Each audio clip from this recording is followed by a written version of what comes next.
Welcome to Myanmar Musings, a podcast of the Myanmar Research Centre at the Australian National University, Canberra. I'm Luke Corbin. It's August 10, 2020, and today we're speaking with Dr. Hans Steinmüller, Associate Professor in Anthropology at the London School of Economics and Political Science. Hello, Hans. Hi, Luke.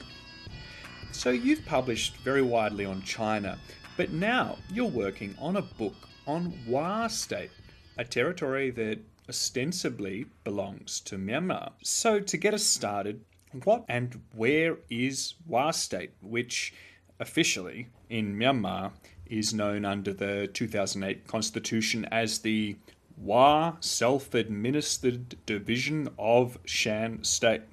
And how is Wa State different to the other ethnic majority polities in Myanmar? So the Wa State is an area, I think, altogether the size of Belgium, separated in two batches of land along the border with China and along the border with Thailand in northeastern Myanmar. So there's one batch of land which goes from in the north bordering the Gorgan area along the Chinese border where borders Lancang, Lincang, Pu'er cities. Those are the areas on the Chinese side, down to almost Mongla. And then there's an area of the Shan State, this corner that goes into the so-called Golden Triangle with Chaindong in the middle, which is officially governed by the Myanmar government and the Tatmadaw. So unconnected are these two batches, the northern batch and then the southern batch, which is along the Thai border, west of Dachilik, another big size, a big patch of land. These two pieces of land are governed by an ethnic army called the United Wa State Army, which formed in 1989 after the breakdown of the Communist Party of Burma, and basically building on the rank and file and on the fundaments of kind of state formation that the Communist Party of Burma had left. So what happened then in 1989 was that the ethnic kind of rank and file, especially the Wa soldiers, mutinied against their ethnically Bama leadership and took over and kind of changed their uniforms and changed their flags from the Communist Party of Burma to the United Wa State Army. Gorgan and Mongla and a small splinter group with ethnic Kachin soldiers then broke away, and what remained is the UWSA, which since then has become the strongest kind of independent ethnic armed group in Myanmar. And that status is inseparable from the fact that it was kind of the successor institution, the successor organization of the Communist Party of Burma. And from that time until now, it was very close to the People's Republic of China. So that's kind of the special position of the Wa area. The names have changed. I mean, in fact, the Wa State is like an informal name. Internally, in their own documents, around that time in the 2000s, the Wa State called itself the Special Region Number 2, but they stopped using that title, I think, a few years ago, and just use United Wa State. So they have a whole kind of setup of institutions which are largely modeled on China, on the Chinese Communist Party. So there's a United Wa State Army and there's a United Wa State Party. And below that, organizations such as the Women's Association or the Youth League. And on the local level, there are party secretaries and government heads and all different departments which use Chinese titles. So Chinese is still the lingua franca of the Wa State. That is more commonly used than Burmese, definitely, but also than Wa. Why is that? It's because the whole structure of this kind of this government of the army was really built with Chinese support and especially with kind of Chinese intelligence or Chinese technology and Chinese people in the 1970s, the Red Guards that supported the Communist Party at the time. The government that formed was really always in some way Chinese in style and still is now a little bit. Like the mobile phone network is China Unicom and China Telecom, and the currency is the Chinese renminbi. However, behind that, there's a lot of diversity, and the strongest ethnic group are definitely the Wa, and they themselves also want to create now their own kind of ethno-nationalist movement, and every unit of government and army also carries Wa titles, and the elite of the Wa state are ethnic Wa themselves. There are a few Chinese, there are a few others, few Lahu, Shan, even one or two Kachin. But yeah, so it's kind of a complicated state formation there, and that's really also the topic of my research, really, to describe the kind of state that the Wa state is. The history is just fascinating. What I wonder is, before 1989, when the Communist Party of Burma was in control in that area, how did the Communist Party and the people think about, what kind of polity that was? Was it just a battleground, a war zone, an ideological war zone? Or was there some sense of, ethnic identity or otherwise de facto sovereignty conceptions going on? So maybe let's go even one step further, which is before the Communist Party of Burma, which was the 1950s and 60s, when this area was at the border of the newly established Union of Myanmar and the newly established People's Republic of China. And these hills were famously without a state, without a government. So what happened in the 1950s is that various armies, including the Chinese Communist Army, the Chinese Nationalist Army, the Tatmadaw, and so on, they move through these areas, and they have their own purposes and struggles going on. Lots of different kind of militias and strongmen emerge. And just like with the neighboring Shan and Lahu, among the Wa, there are several of these strongmen. Some of them, what distinguishes all of them is that they use the technology of the new army. So they use new rifles and weapons, and they also start building up a kind of state ideology or a kind of local unity, and we have to defend ourselves with new technology and slowly also with new forms of organization. So all looking up towards one local leader. So bigger than previously the kind of very small village or tribal kind of units that you had before that.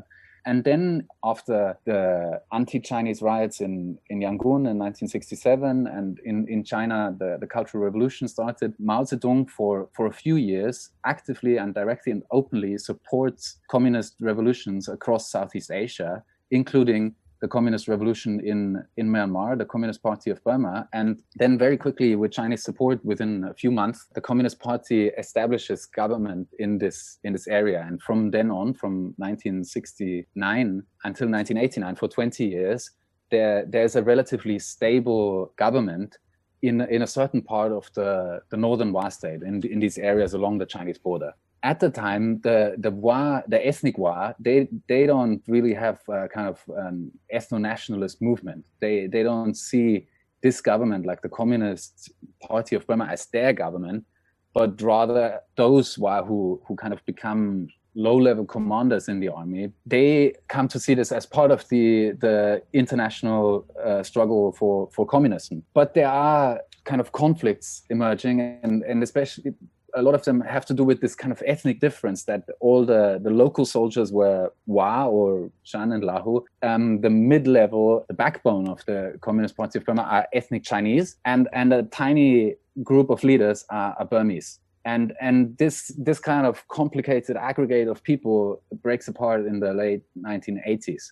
Now, what happened is this elite, and this elite is very interesting. It's like soldiers who were born in the 40s and 50s in villages, even before the communists and before the Chinese arrived. They lived their teenage years in those kind of troubled times of the 60s, where various armies moved through, and then they're recruited into the Communist Party of Burma. They have now spent all their life on the battlefields.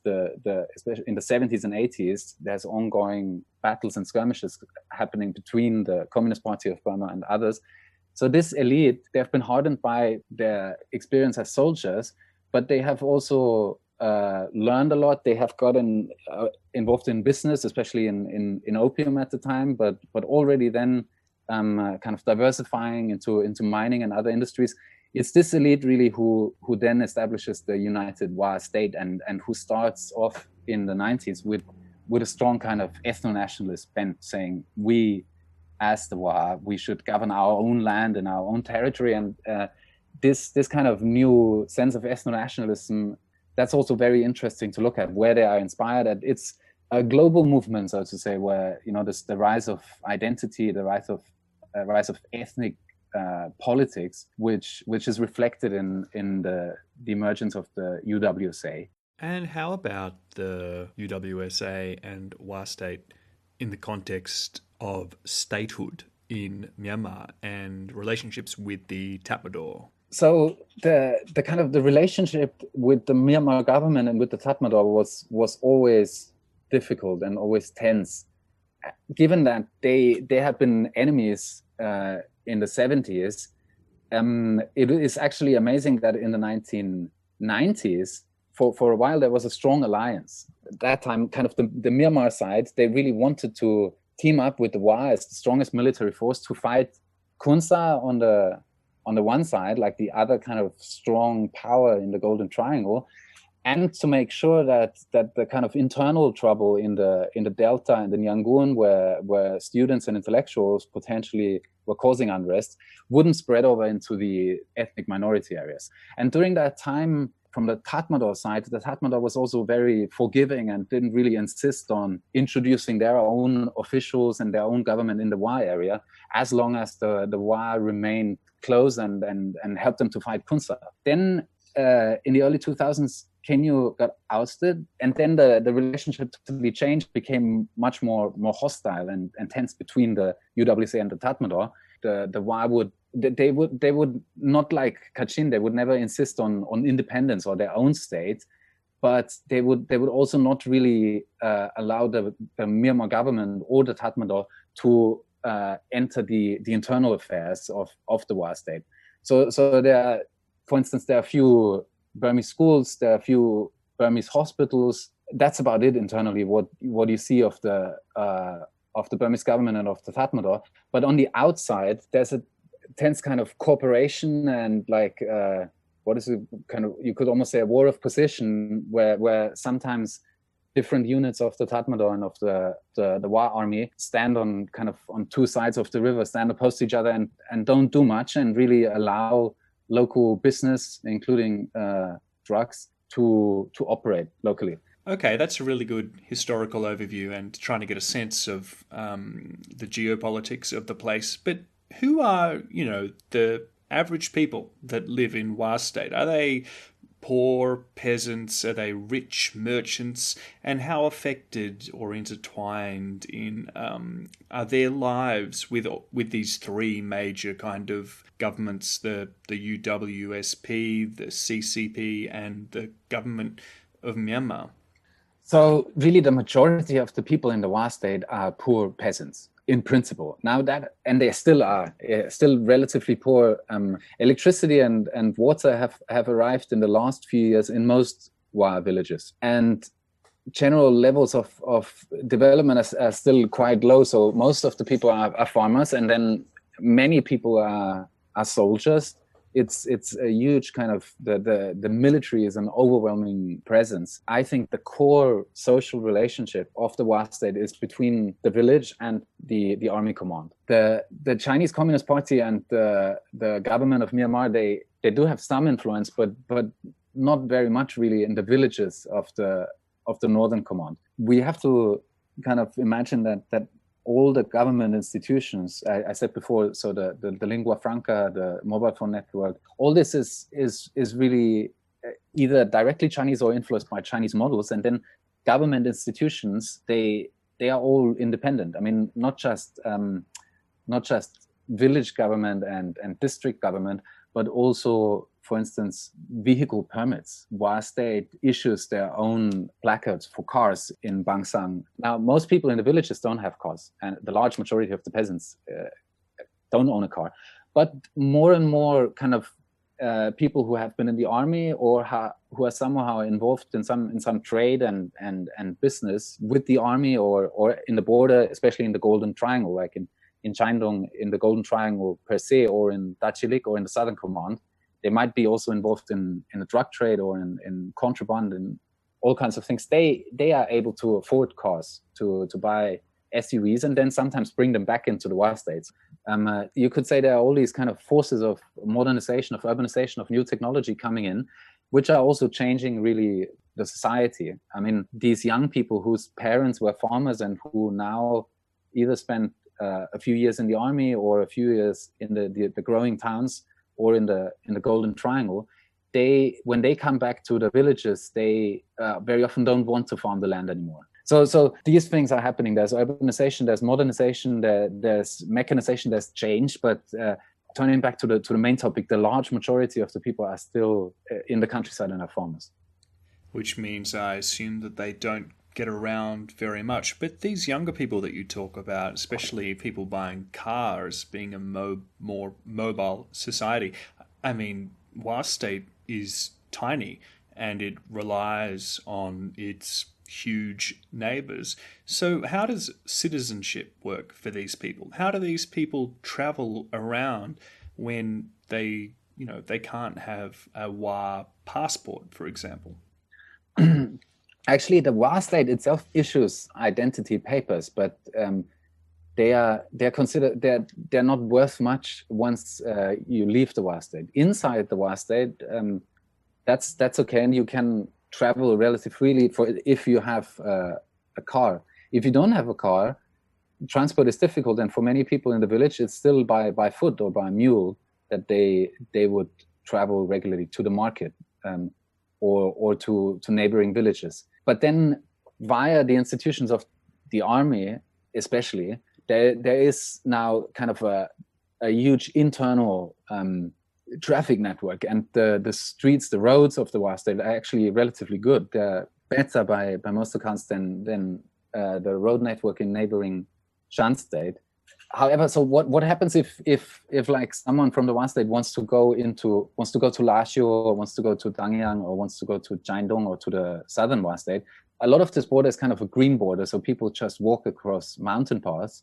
But then for the local border crossings into, for instance, in the north, from Nandang to Guogang to Hobang to Lashio to Dangyang, it's kind of a either tacit or more or less explicit agreement with the Tatmadaw patrols that keep those border controls, that local populations can go back and forth, including they can go to the market, or they can cross the Salween along much of this border. The Salween is actually kind of the effective border between the Shan State and the Wa State. And so on the other side to China. In China, obviously China is huge, and the border is secured, and there are lots of border police and officials sent from areas thousands of kilometers away in China. And so this border is very different because it's kind of hugely surveilled and militarized.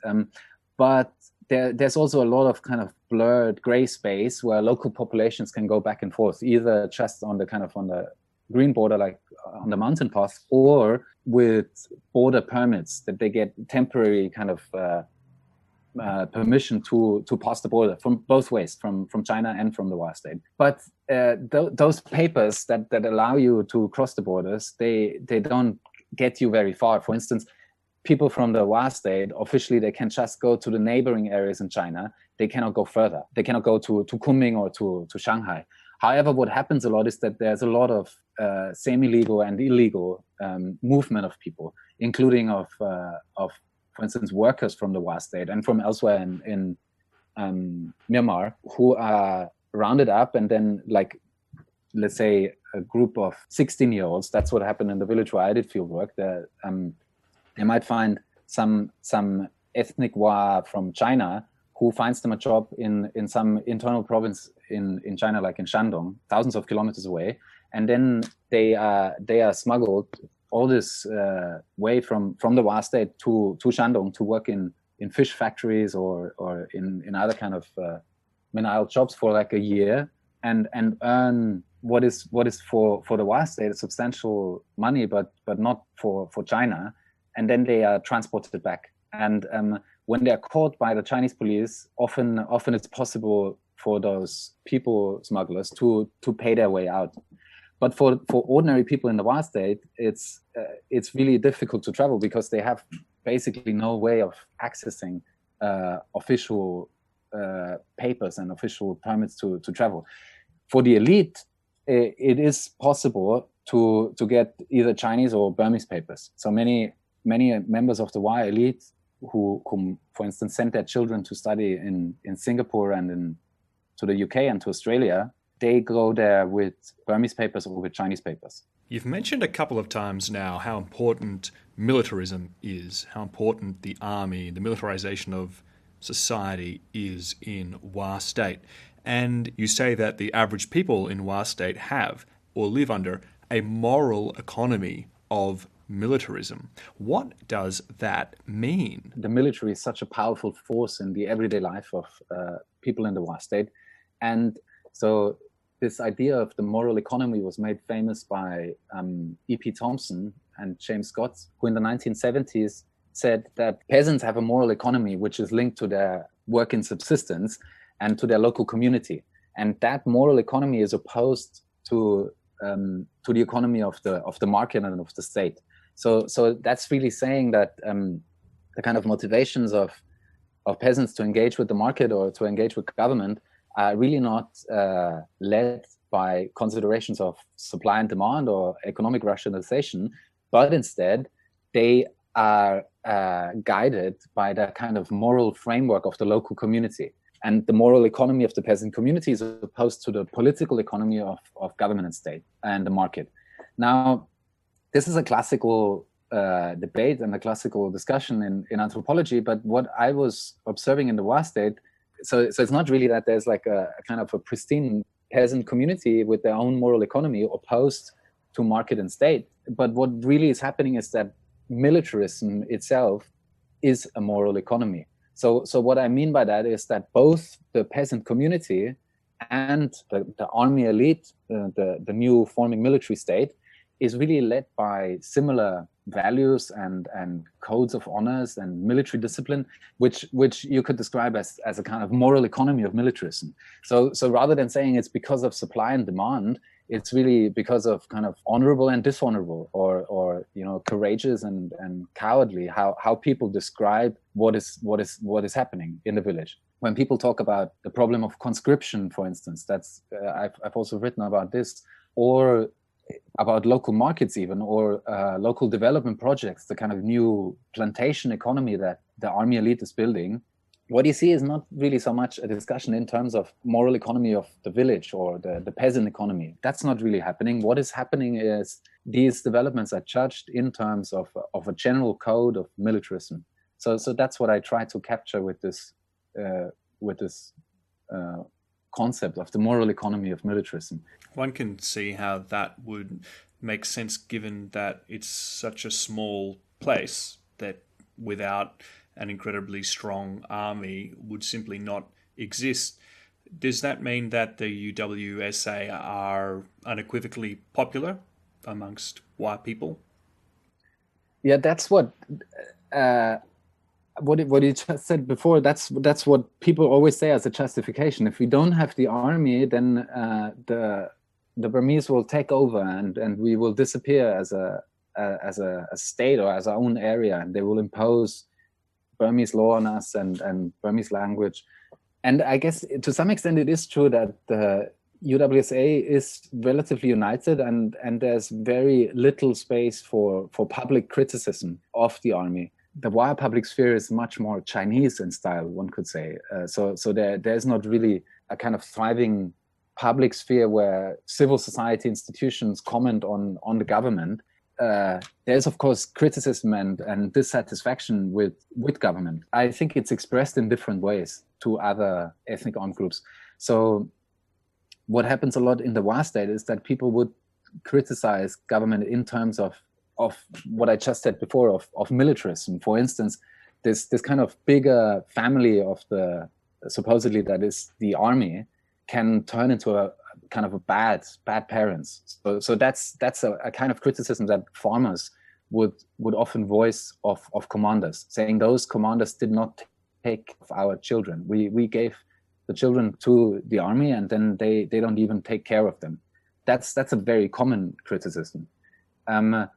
Also, people would comment on the factional struggles, but the space of public debate for these kind of questions is very limited. And also, just in my personal experience, I I only ever heard very few criticism of the army.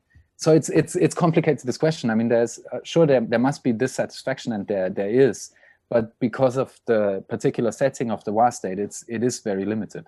And then maybe one last thing to mention is obviously the war state is also doing relatively well compared to other neighboring areas and other ethnic armed groups. So in terms of economic development and in terms of stability, it is doing quite well, and that also forces a reaction on the people in a way. Ordinary people would also often say that still now that the Burmese are our enemies, and look, in Burma they still plant opium, and everything is so poor compared to here where we have tarmac roads and new SUVs now. So that comment is also common. Yeah, all right, that may be so, but you've also just mentioned something that I think we should get into, which is that families have their children taken or give up their children to the UWSA.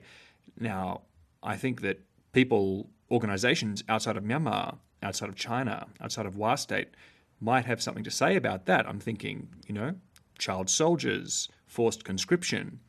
So can you talk a little bit about this dynamic of conscription? And I think you've referred to this in your research as conscription by capture. So that article on conscription by capture was actually the first kind of major piece I wrote after I came back from fieldwork. It took me quite a time, almost a year, to structure all my thoughts and put this down. But what it started off with is this observation that kind of this press gang form of recruitment into the army is so common.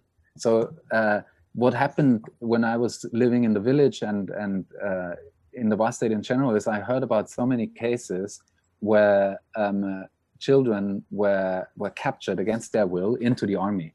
And how does that happen? I mean, the most simple terms, it's kind of a truck arrives in the village, and then the commander would say, so and so many children, so and so many boys with me now onto the truck. That's kind of how it happened in the 90s. How it's happening now in 2016 when I was doing fieldwork is that children from school or from different kind of units where they're working, they either voluntarily go, they are sent by their parents sometimes into the house of a commander, and then kind of redistributed from those units or from the school. So people who go to the local village school, which goes for a few years, then there might be a meeting of the headman and of the school teachers, and then they say this and that family, that and that child goes into Army Unit 318. The children first go, or they are taken away. Now, sometimes the children are not happy in the mansions of the commanders where they work, or in the army units where they are, because life is very tough, and they are treated kind of, sometimes they're really mistreated by their bosses, by those big men, and so they run away. They run away into China. They run away elsewhere into Burma. They try to return to the village. But what happens in those cases often is that given the kind of paperwork is so patchy, and what I said before, people don't really have ID cards, and the ID cards of the Wa State don't extend to the Shan State or to other areas. What the government and the army does, it forces those soldiers to return by taking their relatives hostage. The local commander would come to the village and say, so your older brother has run away, we take the younger brother, or we take the father, and we lock up the father in the prison or in forced labor. Most prisons are forced labor, and we keep them until the son returns. It's still happening a lot. And from everything I hear from like neighboring armies, including the Tatmadaw, it's also happening there a lot. So international organizations file this under child soldiering, and there are reports being written, and there are campaigns and all kinds of efforts to address this problem of child soldiering, and including with the Wa State. So I've heard about a few meetings that the central government had with representatives of UN organizations about the problem of child soldiering. So in this article, Conscription by Capture, what I described is the whole social logics, the kind of sociology of this form of forced recruitment. this is really built on in an environment where the bureaucracy is relatively inefficient. So forced recruitment relies on a certain organization of personal relations, where you have on the one hand the acquaintances and mutuality and patronage networks built up in the army state, and on the other hand you have a new form of anonymity and of kind of rejection, abjection of local populations. So concretely what that means is you can really see all this in the person of the headman. The headman on the one hand is a friend and acquaintance of some army officials, and when they come, they would first get in touch with the headman and ask him, so this and that family does and does children, how many children, etc. And then he negotiates with them and he knows them personally. On the other hand, you have the local population who, from the perspective of the army and the army soldiers, has become just an anonymous population, like faceless population. They don't know the particular soldiers. And actually, the particular soldiers from the army are never sent to their own village to kind of exercise that kind of violence. So they're sent to other villages. They don't know the people. And the headman then sometimes he has to make kind of tough choices and say, well, this one you can take, but not that one. And with that one that can be taken, the headman sometimes has to exclude the possibility of having a connection. It might be, in the most difficult circumstances, it might be his own kin or his own like neighbors. And so it's kind of these two negative forces, so to say, of anonymity and of the rejection of possible mutuality. This whole network, that is what enables conscription by force. And I say these are the coordinates of a personalized system of state violence in the absence of an effective bureaucracy. Having said all this, I also don't deny that sometimes people would join the army just out of their own volition. They would like to go to the army. They would like to make a career in the army. And nevertheless, I think the conscription by capture phenomenon, I think, is a very interesting one. Yeah, and I wonder what drives it from the UWSA side. Is it just about prestige? Is it about image? Is it again like an existential thing? I mean, in the Myanmar context, the UWSA is widely known as the strongest ethnic army. It's the one most likely to defeat the Tatmadaw in a fight. And yet, what does the army actually do? There's not a lot of conflict there. So yeah, I wonder what's driving this, that this kind of conscription can still exist in such a small place where it's not. I agree that conscription like that happens in Myanmar, but Myanmar is such a big, diverse country with so many different kind of ethnic armed groups, and the Bamar Tatmadaw that is sort of out of sight, out of mind, always plausible deniability. But that's not the way that it's working in Wa State. I think there's a whole set of kind of reasons and motivations for maintaining a strong and disciplined army. One is purely military.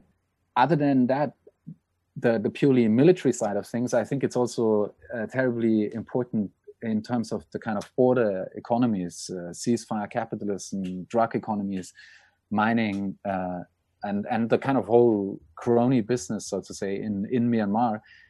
It's because all the involvement of the Wa elite, of the army commanders in gemstones, mining, drugs, real estate, and all those forms of businesses is really backed up by the military force of the army. So that's seen even more clearly in the Southern Command, which is even more militarized, because the Southern Command was resettled in the 90s with 120,000 by some estimates, people from the Northern Command who are all tightly organized by military units of this Southern Command along the Thai border.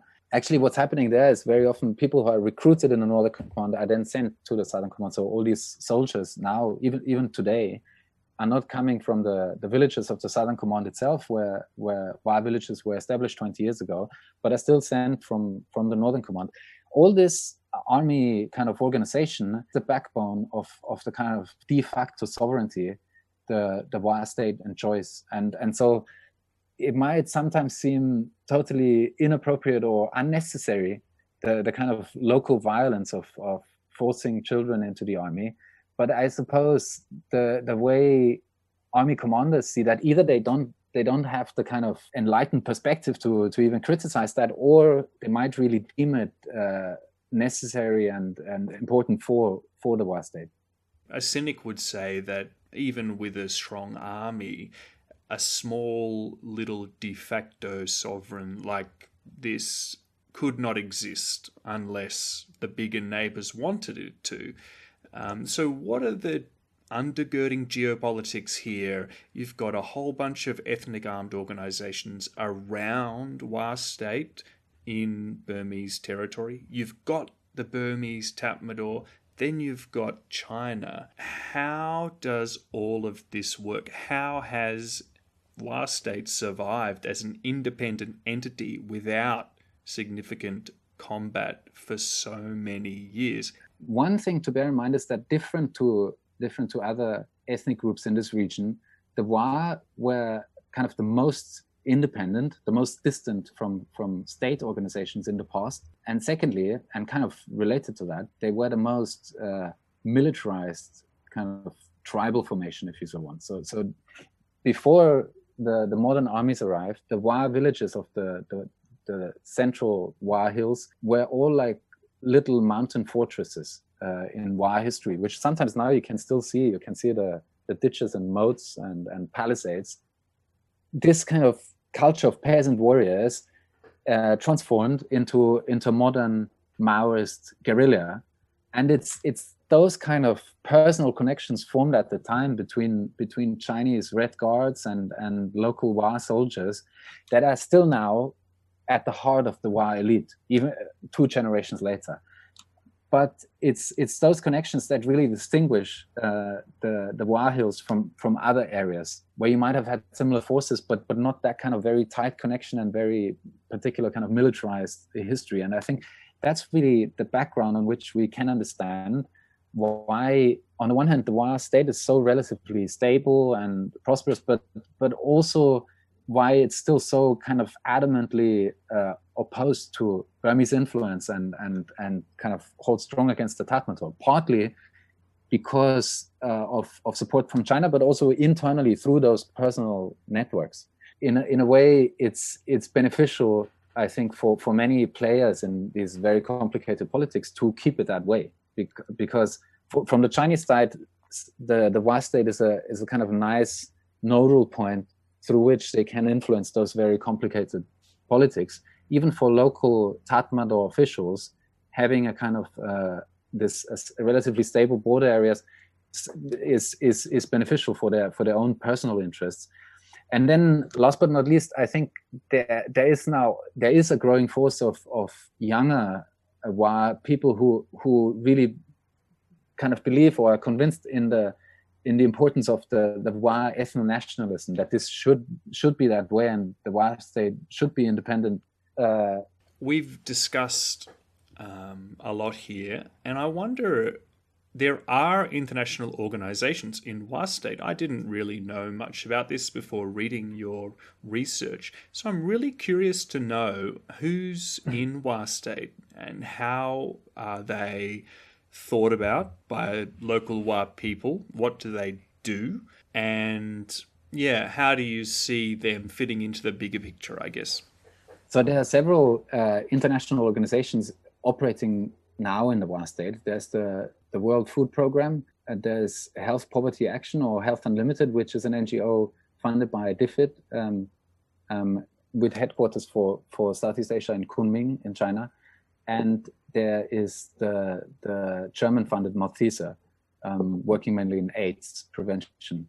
All these international donors and international actors, obviously for the reasons of access and the particular politics of the Wa state, it's a very complicated area. It's very difficult to operate there, and they have their own kind of particular histories, how they entered this area and how on which kind of arrangements. So, for instance, the World Food Program really continued from the 1990s and 2000s on these drug substitution programs, the DEA, which was operating in the whole region. That's what was a time when there was more interest from the United Nations and from international donors, and there was more happening in this whole region. The Health Poverty Action / Health Unlimited came in really via personal connections, actually, from these networks of Chinese officials. So a former Red Guard who had been in the Wa Hills in the 1970s, later worked for this NGO in China, and he arranged that, and it's still mainly kind of headquartered in Kunming. So there are many Chinese officials who come there, but also local hires and people from elsewhere. And actually Health Poverty Action played a huge role in terms of health provision. They are, to some extent, in many villages, in many local districts, they provide most of the health provision in the Wa State. My friend and colleague Andrew Ong, based in Singapore, has done research on this specifically, and we've also co-published one article. We've co-written an article about the kind of communities of care that are emerging. So it's kind of the welfare state work of the Wa State, some of which happens in collaboration of this military state and army elite with international organizations. Andrew has much more to say about this. I mean, one really interesting anecdote kind of is what he has observed a lot is that the kind of the resistance of the Wa elite to international donors. So whereas they are, from the perspective of the kind of the World Food Program or other international organizations, the Wa elite, they're bad recipients, because they would say, well, it's nice if you want to give us the money and those programs, but if not, that's no problem. You can also leave if you want. So they have very kind of high demands, and they're not really grateful, and they're not really playing by the rules of those international organizations. There is important work that has been done by several international organizations, but within certain limits given by the local situation and by the particular style of governance of the UWSA. Okay, so the last thing that I always like to do on this podcast is ask our guest to recommend something to the listeners. A lot of people might have been having a listen to this podcast, and they might have thought, hey, he's a pretty cool guy, this Hans, and this is your opportunity to recommend something for them to go and have a read of or a listen to. It can be a book, or it can be anything you like, really, regarding Myanmar or Wa State. What would you like to recommend to our listeners? So rather than recommending any current work, and there's a lot of exciting work in Myanmar right now, in Myanmar society and Myanmar studies and anthropology. One book I've recently been going back to is this one, Ritual, Power and Economy, Upland Lowland Contrasts in Mainland Southeast Asia, which came out of this Illinois Center for Southeast Asian Studies in the 1980s, edited by Susan Russell. And someone's work I find particularly inspiring in this regard is Nicola Tannenbaum, who is an anthropologist of Shan society. She's done work mainly in northern Thailand, but it's obviously relevant also for the Shan states. And she has an essay in this collection which is called Power and its Shan Transformations. You could pair it up with another essay she wrote about Shan tattoos. Like, Shan people commonly have these adventurous tattoos to protect themselves from spirits. And in both essays, she reflects on the ways in which power in Shan society speaks of particular cosmologies. And the exciting thing about her essays is really she both shows the kind of upland and lowland similarities of this cosmology of power, but also the differences. I find this kind of framework she suggests about power fascinating, because it's not just this black and white opposition that you might find, for instance, in Leach or in Scott, between the states in the valley and the nomads and stateless society in the mountains. But what she shows is that there are kind of links, and then there are differences between the way power is conceptualized. Power she speaks of limitless potency in the mountains, and certain kind of delimitations and ambiguities of power in the valleys. And I found this framework really enormously productive and inspiring. So as I'm kind of thinking through that at the moment, the Wa traditionally have been this kind of typical Somians, so the typical uplanders, and now they've taken over some of the lowlands. So in the core Wa hills, the Wa have come down into those valleys that of the Shan people, and are now governing the Shan people. So they kind of turned the opposition on its head. But what is really happening in terms of cosmology and power is something that we can understand with Tannenbaum. In the sense that it's a transformation of a kind of economy of life, of a system of potency and power, which already in the past was linked, not just in a black and white way, but in a very intricate way of building up a whole economy of life. So that's why I thought my recommendation for anyone interested in